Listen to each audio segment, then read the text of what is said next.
Eu vou falar um pouco sobre as glândulas adrenais, né? Elas são duas, uma acima de cada rim, e elas são compostas pela parte cortical e a parte medular. A parte cortical delas é responsável pela secreção dos hormônios esteroides e a medular ela está ali sob o controle, né, do eixo hipotalâmico hipofisário e também tem efeitos ali no sistema nervoso autônomo simpático, secretando adrenalina em resposta à estimulação. As glândulas adrenais, elas colaboram ali com a manutenção da vida porque elas regulam o equilíbrio entre eletrólitos e CHO. Pode passar. Na parte cortical das glândulas adrenais, né, ali na zona glomerulosa, tem ali a produção dos mineralocorticoides, como a aldosterona e a desoxicorticosterona, ambos envolvidos ali na regulação de sódio e água corporal. A aldosterona ela é a principal, né?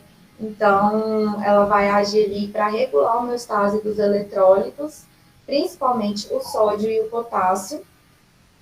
E, e como é que funciona? Por exemplo, ela vai ter efeitos ali sobre a pressão arterial. Então, por exemplo, se tem uma pressão arterial baixa, através do mecanismo de renina, angiotensina, aldosterona, a aldosterona ela vai aumentar a retenção de sódio ali e aumentar a excreção de potássio. Isso vai levar à secreção de ADH, vai reter água, aumentar a volemia e, consequentemente, vai restaurar ali a pressão arterial, vai aumentar essa pressão que antes estava baixa. Pode passar.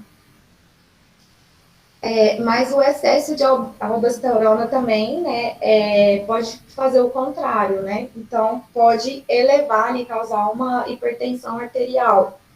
E um caso de hipocalemia, né, que é concentração baixa ali de potássio.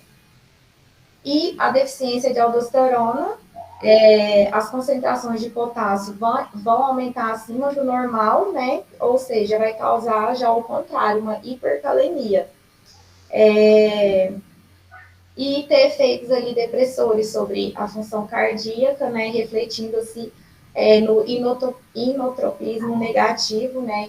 Que é aquela força ali de contração e bradicardia também. Pode passar. Na zona fasciculada lá do córtex da adrenal, vai ter ali a secreção dos glicocorticoides, que é tipo o cortisol e a corticosterona, né? Sendo que o cortisol é o principal. E aí ele vai ter ações também sobre a pressão arterial, né? Ele vai colaborar ali com a vasoconstrição. Então, se eu tenho um caso ali de hipercortisolismo, é possível verificar um caso de hipertensão. Ele tem ação também sobre a função renal, porque ele vai aumentar a taxa de infiltração glomerular ali, causando uma vasodilatação para as arteríolas aferentes lá dos rins, e aí isso aumenta o fluxo sanguíneo para esses rins, e ele também tem ação ali na inibição da formação óssea também. Ele tem o efeito de diminuir a massa óssea por reduzir a formação do colágeno. Pode passar. E a zona reticulada lá da porção cortical da adrenal, ela está relacionada com a sintetização dos andrógenos, principalmente o DEA, né, e a androstenediona. E esses dois hormônios, eles têm efeitos similares àqueles hormônios gonadais. Pode passar. Aqui eu coloquei alguns distúrbios, né, do córtex da glândula adrenal.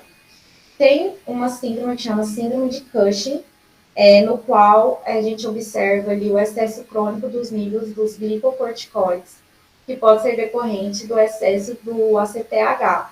E aí vão incluir algumas manifestações, como hiperglicemia, catabolismo muscular, a pessoa pode apresentar aquelas faces de lua cheia, estrias, osteoporose, hipertensão arterial também. Tem a doença de Addison, né, que vai ter uma redução na síntese e na secreção dos hormônios adrenocorticais, e isso pode levar a hipoglicemia, anorexia, náuseas, vômitos, hipotensão, entre outros. E também a síndrome de Cohn, que vai decorrer ali de pequenos tumores lá na zona glomerulosa, secretora da aldosterona. E aí esses efeitos podem incluir hipertensão arterial, alcalose metabólica e baixos níveis de potássio também. Pode passar. Agora falando da parte medular, né, das glândulas adrenais. Elas são chamadas como se fosse uma extensão do sistema nervoso simpático. Elas participam ali da secreção das catecolaminas, como a adrenalina e a noradrenalina.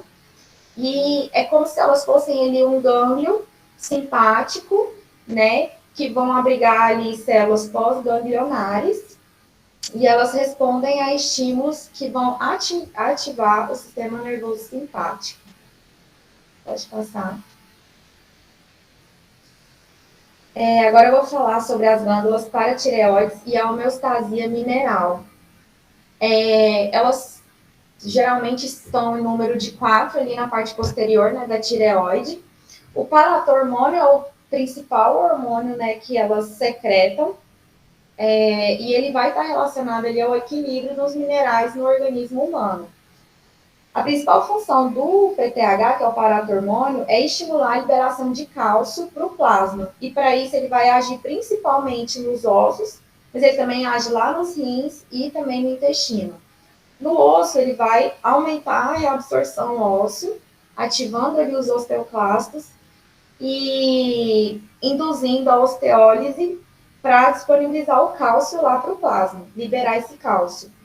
Já no rim, ele aumenta a absorção do cálcio e a excreção de bicarbonato e fosfato também. No intestino, ele tem influência indireta através da vitamina D, aumentando a absorção também de cálcio e fósforo. O paratormônio, né, ele colabora aumentando essa formação de vitamina D ativada, ou seja, transformando ela na D3, né, que é a forma ativada. E a gente sabe que essa vitamina D, ela pode ter duas origens, né? Ou ela é sintetizada nos queratinócitos, através ali dos raios UV, né? Ou ela pode ser oriunda de alimentos mesmo. A hipocalcemia, que é a quantidade baixa, né, diminuição da quantidade de cálcio, o que acontece? O paratormônio, ele vai estimular a ativação de vitamina D nos rins, e isso vai fazer com que aumente a quantidade de cálcio sério.